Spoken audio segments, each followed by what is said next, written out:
Ayun. Talk show. Ayan. Ayan, magandang umaga po sa inyo Ano ka ba lahat. to? Narito naman po tayo sa isang talk show na pinangamatang.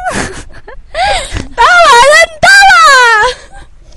Ako po ang inyong host, si Pachuchi. At ako si Ana! Banana! Ayan, kapanayawin po natin ang isang adik sa kape. Kamusta naman ang Coffee Prince kagabi?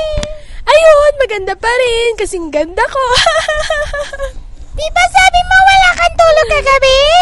Ibig sabihin, pangit ka kasi wala ka tulog. Hindi ibig sabihin na walang tulog, hindi na maganda, di ba? Kita niyo ba mo ito? Ito po ang iPad. Pero para sa kanya po, ay luggage ang tawag. Gano'n ba nagkaroon ng iLag? Ano ka ba? Nagbe-blend yun sa kulay ko. Ang kulay niya po dati ay brown. Ngayon po, dahil sa kapapanood ng Coffee Prince, naging kulay kape. Black coffee. Masarap naman. Bye-bye.